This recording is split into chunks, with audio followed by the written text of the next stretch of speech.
Hi friends, welcome again to the continuation of the International Human Resource Management classes.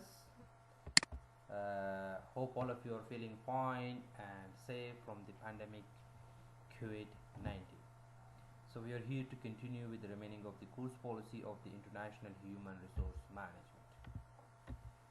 So today we are here to talk some things about the international recruitment and selection process. So before go to that, let me just simplify the word of recruitment and selection. The students recruitment and selections are very initial to each other.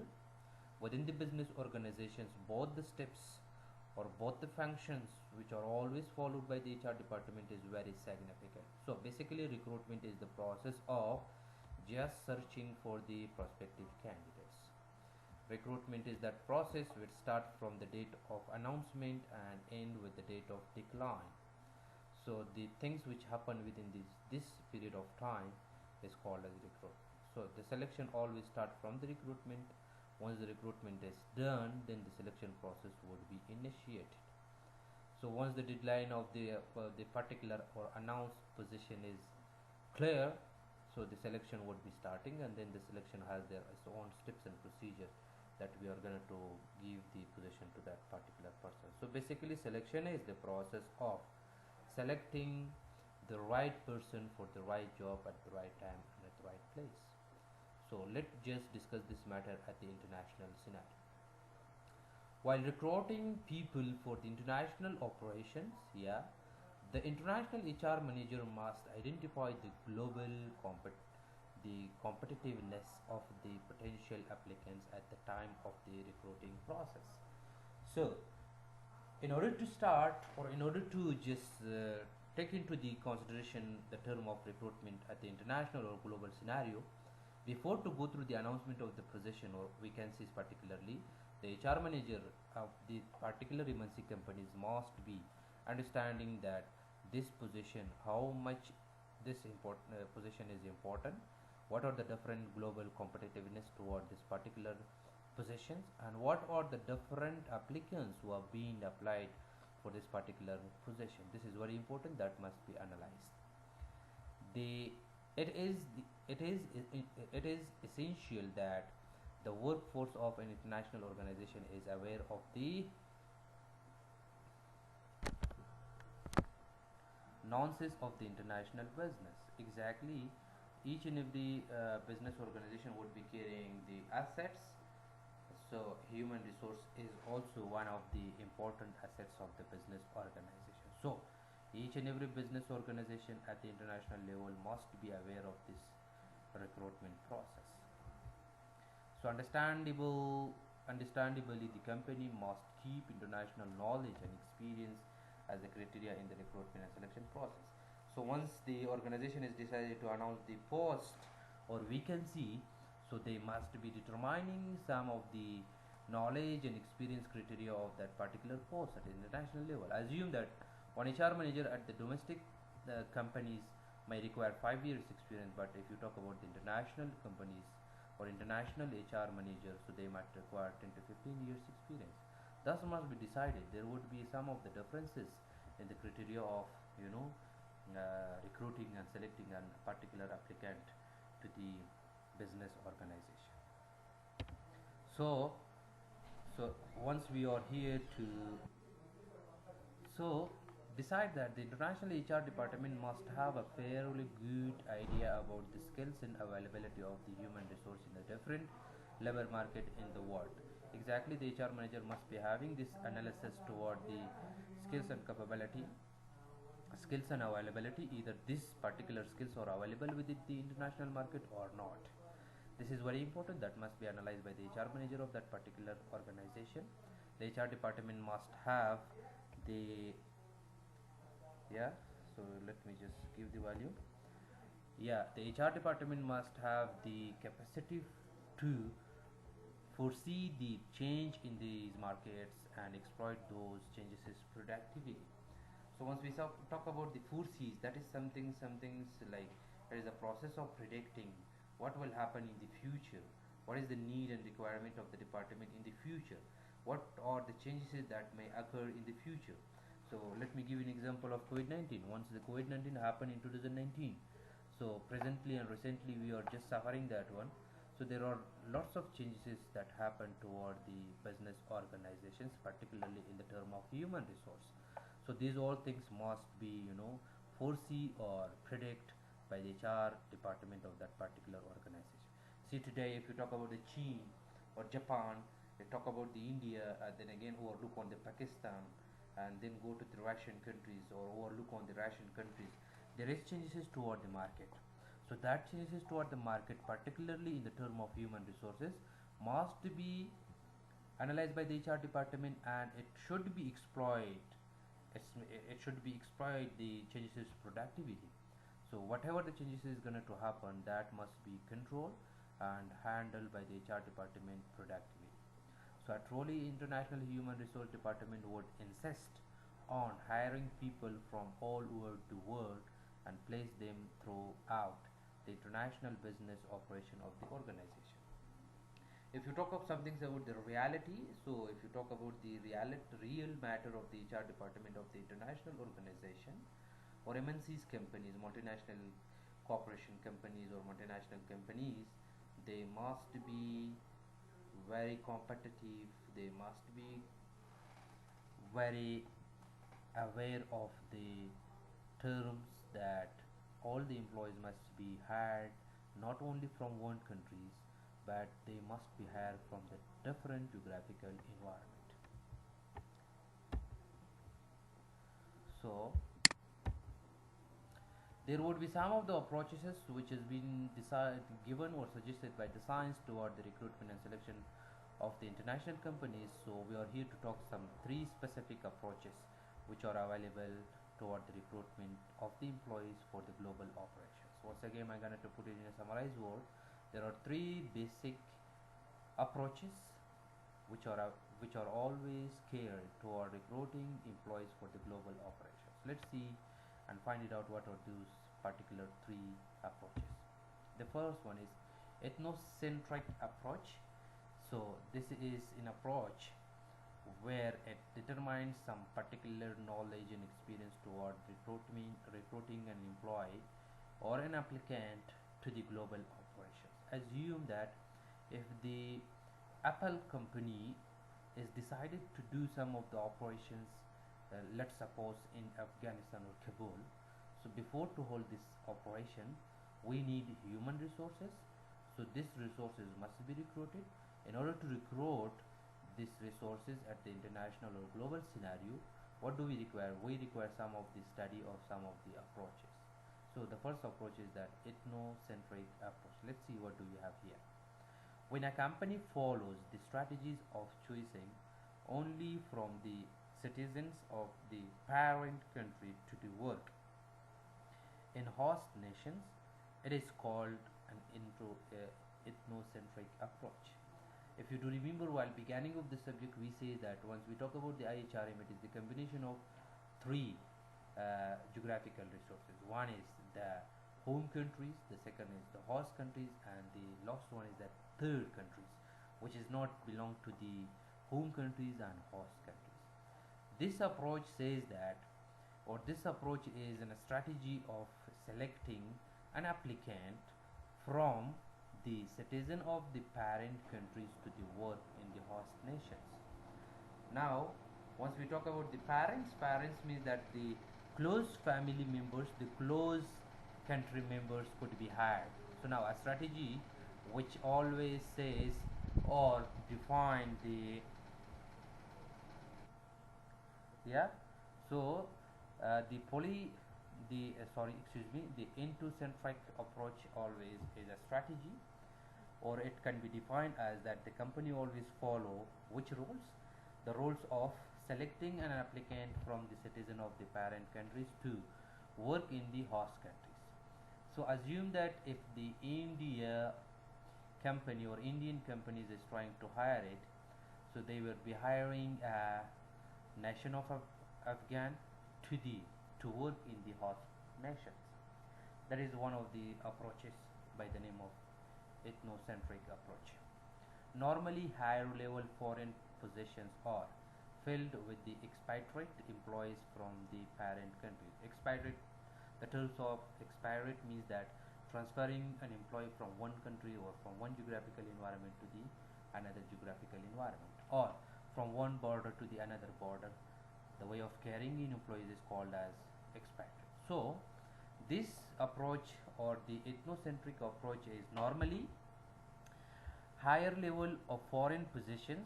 If you talk about the foreign positions, so then you could think about the foreign vacancies, all right, the foreign positions which has been announced by the foreign countries, or filled with the expatriate employees from the parent country. So they would be selecting the applicant from the parent country and then shifting or transferring to the particular geographical where it is needed. So the general rationale behind the ethnocentric approach is that the stuff from the parent country would represent the interest of the, yeah. So this approach is particularly the way of shifting or transferring the stuff from the parent countries that would represent the interest of the headquarters effectively and link well with the parent countries. So that is the way of linkage between the parent countries as well as the citizen of the parent countries. So the recruitment process in this method involved 4 stages. So such kind of approaches is consisted of, or such kind of strategies toward hiring the employees is consisted of 4 stages, or the recruitment behind the ethnocentric approach is consisted of 4 stages. The first thing is self-selection. The second thing is creating a candidatable pool. The third one is technical skills assessment, and the next one is making a mutual decision. Let me give you an example. If you talk some things about the international NGOs, let me talk about some things about the Danish Refugees Council or the other NGOs which we do know the name of that particular organization. Sometimes they link their employee from one geographical environment to the another geographical environment, which is basically the thoughts of ethnocentric approach within the business organization. So this approach says that the recruitment has 4 stages. The first thing is that self-selection. So the organization would be deciding about that which candidate, either Ahmad Mahmoud from which geographical environment, from which countries he or she must be carried to this particular position. The second stage is creating a candidate pool. There is a linkage. There is the creation of some relations. Which relation? Human relations from one place to the another place. This is the second stage. It means that the organization can follow this stage also. Or the other thing is that let's think about the technical assessments of the employees.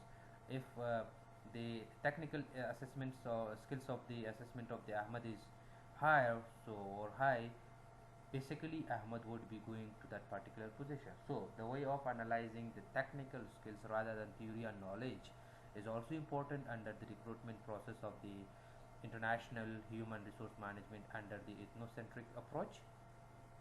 And the last one is that making mutual decision between the citizen of that particular country as well as the host countries, or let me put in a simple word that the mutual or the gatherations or the aggregation of host countries as well as the parent countries, they will sit together and they will take a decisions together.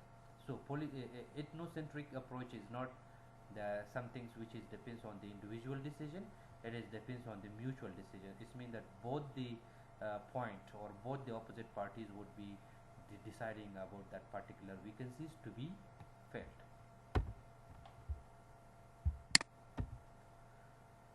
So there is the explanations. Once we talk about the self-selections, involve the decision by the employees about his future course of action in the international arena. Exactly. Sometimes the employees are also allowed to think about their career planning.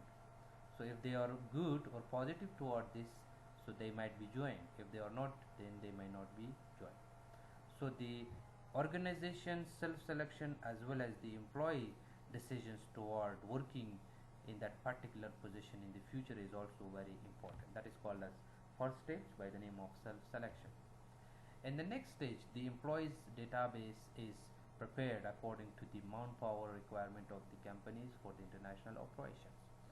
Database, the way of entering or data of the employees within the business organization, is also one of the important and sophisticated methods that each and every organization must be having a proper and clear database of the employees.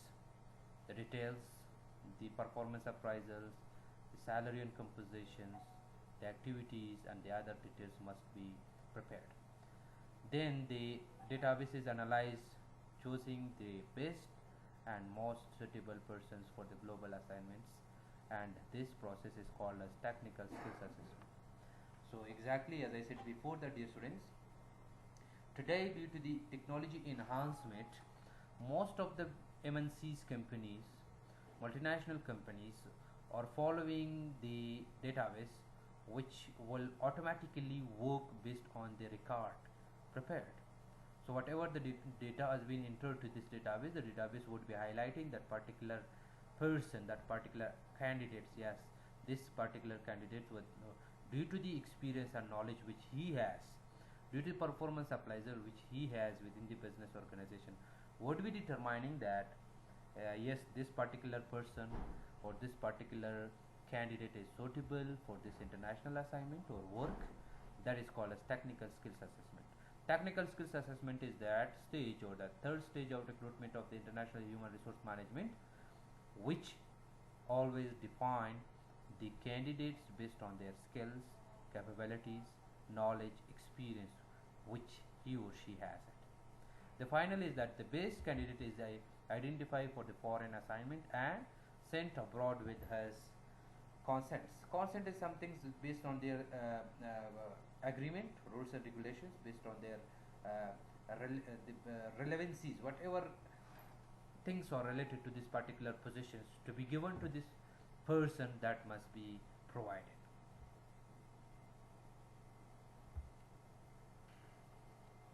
So this particular three stages, four stages, self-selections. The second thing is that technical skills assessments, and the last one is that taking decisions, mutual decision. Yeah, so that the ethnocentric approach places natives of the home countries of the business in a key positions at the home and abroad. See, very important. And this approach or this strategies of the recruitment toward the international human resource management says that, determines that the key positions, the top level authorities or the top level management would be decided by the home countries. The home countries people would be the key people within the business organization, as well as abroad in case if they do have some of the operations. In this example, the US parent company placed natives from the United States in a key position in both the United States and Mexico. See, very nice example, clear example. If the US companies is operating within the nation as well as or national level as well as the international level, so the key people, the key employees or the key authorities and management would be from the United States, both within the United States as well as the Mexico.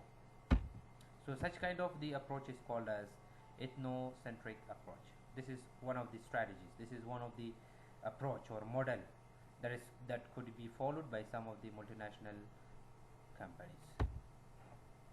The next one is that the polycentric approach, when a company adapt the strategy of limiting recruitment to the national of the host country's local people, it is called as polycentric approach. Very concisely and summarized, the polycentric approach of the recruitment and selection process of the international companies can be defined as that the way of limiting or the strategy which limit recruitment toward the local people. The local people must not be hired to the host countries, to the companies which are operating within the host countries. So now once we are having the strategies behind that to limit the candidates from the national or local candidates to work within that particular host country, particular companies within the host country, is known as polycentric approach. The purpose of adapting this approach is to reduce the cost of foreign operation gradually. Exactly. Once we talk about the global operations or assignment, then there would be higher expenses. So in order to reduce the expenses, we do require to adopt a polycentric approach to the multinational companies or to the operations. The second point, the key point is that the polycentric approach always focus on the way of minimizing the cost of foreign operations. Exactly. Even those organizations which initially adapt the ethnocentric approach may eventually switch over to the polycentric approach. This is something which the science has been suggested to us, or based on the experience and the knowledge which the MNCs companies has it, that particularly if an organization has the strategies of ethnocentric, with the passage of time they would be switching to the polycentric, because it has two key one important key point, that is called as the way of minimizing the cost of the foreign operation.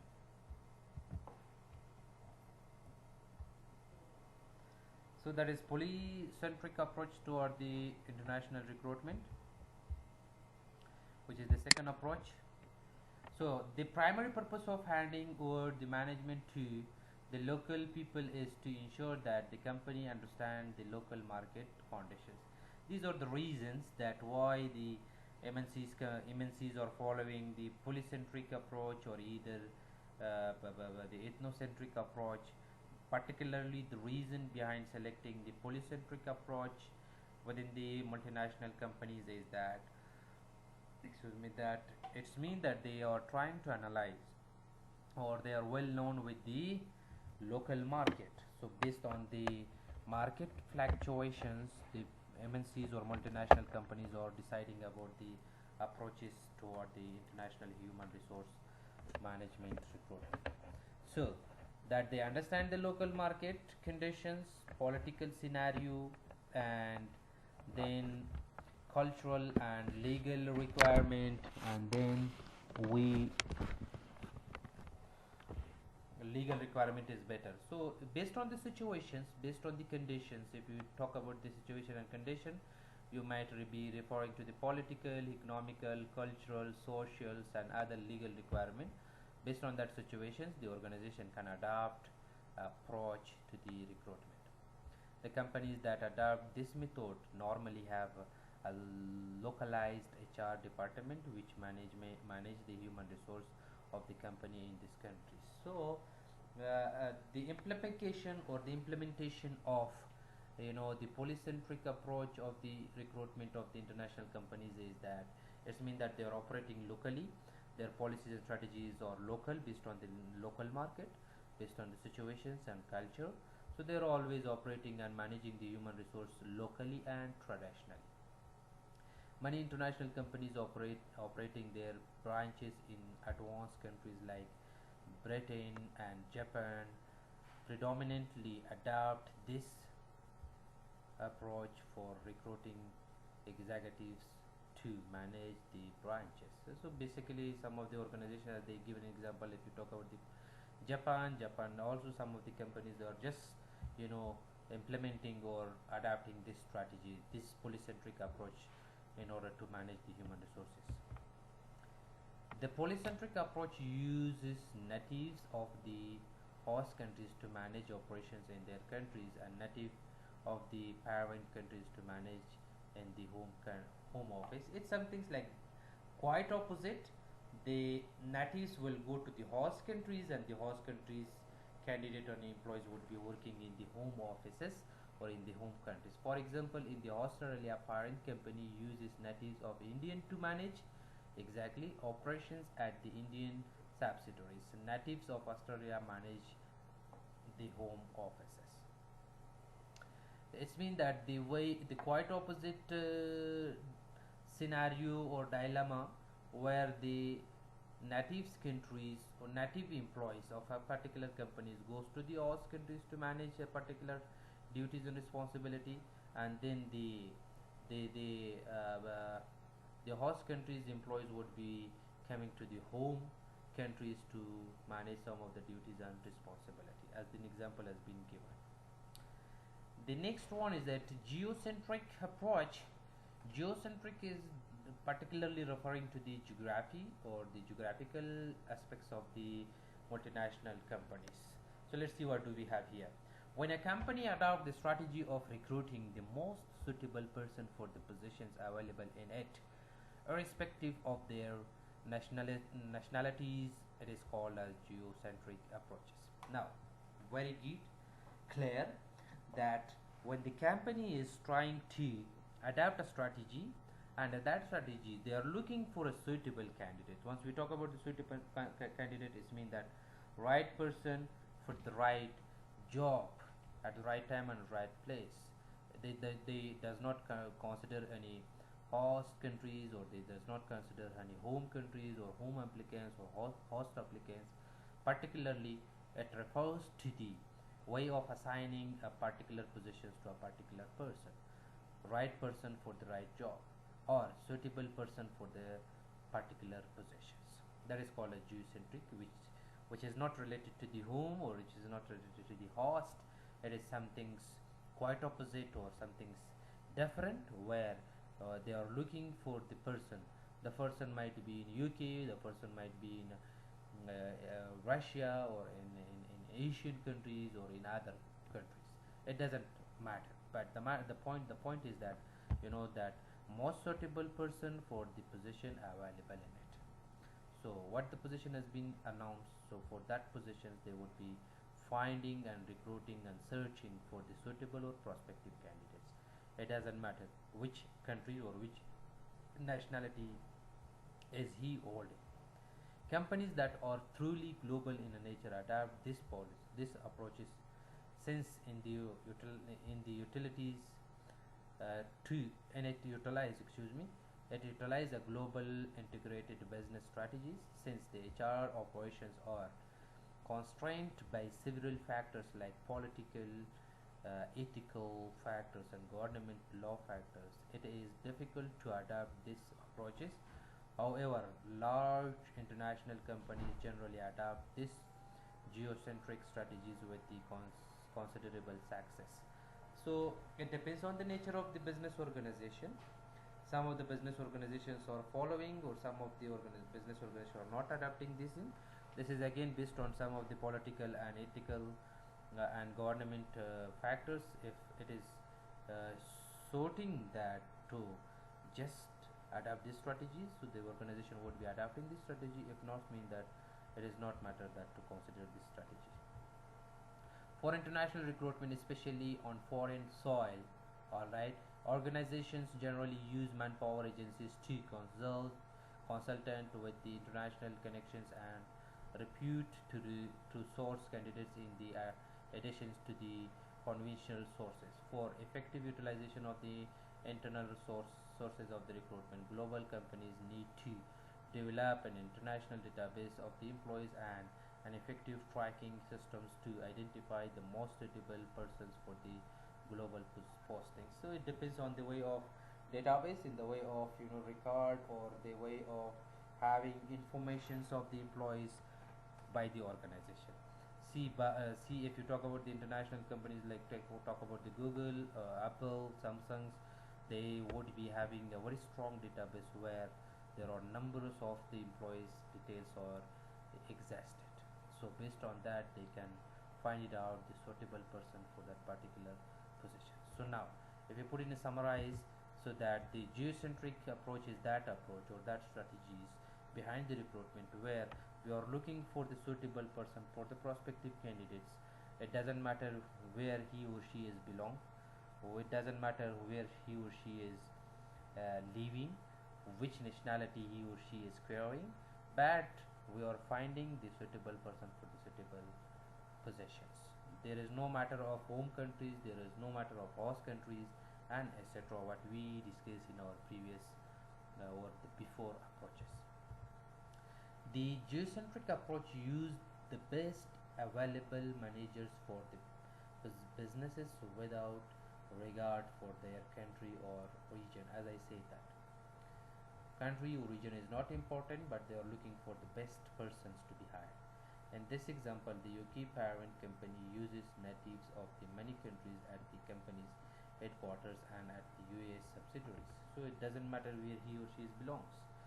The suitable person can work at each and every corner or aspects of the business organization. The next one is that region-centric approach, which is particularly taken from the regional. Let's see what do we have here. Region-centric approach. Companies, international businesses divided into international geographic regions. Exactly, each and every countries has their own regions. But if you talk about the business, in the business world, each and every international companies has their geographical region.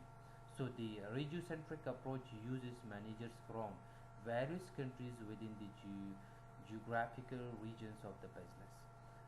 The geographical region of the business is means that if you talk about the Asia, so Japan, excuse me, China would be the region of the business. So now the region of the business is can be defined something about the side of or the one particular place of that business word or business activities. So that is the strategies which has been taken with respect to the region of the business is called as regiocentric approach. So although the manager operate relatively independently in the region, they are not normally moved to the company's headquarters. They would be working on the region. It doesn't matter that they move to the headquarters. They are not going to move to the headquarters. They would be always working in that particular region where he or she is working. So now the regiocentric approach is that approach of the recruitment, international human resource recruitment, where it is based on the geographical region of the business world. So whatever the strategy has been adapted or used, the managers to work from the various countries within the geographical region of the business is called as regiocentric approach. The regiocentric approach is the adaptable to the companies and products strategies. When the regional expertise is needed, native of the regions are hired. If the product's knowledge is crucial, then the parent country's nationals who have the ready access to cooperate the source of information and can be brought in. The regiocentric approach places managers from the various countries within the geographic region of the business. In this example, the US parent company uses natives of the United States at the company headquarters. Natives of the European countries are used to manage the Italian subsidiaries. So it depends on the region of the business. Whatever policies or strategy has been taken based on the region of the business, that approach is called as regiocentric approach. Thank you so much. We are here to just conclude the today class over here and continue with the remaining of the course policy in our next classes. Thank you so much from your kind attention.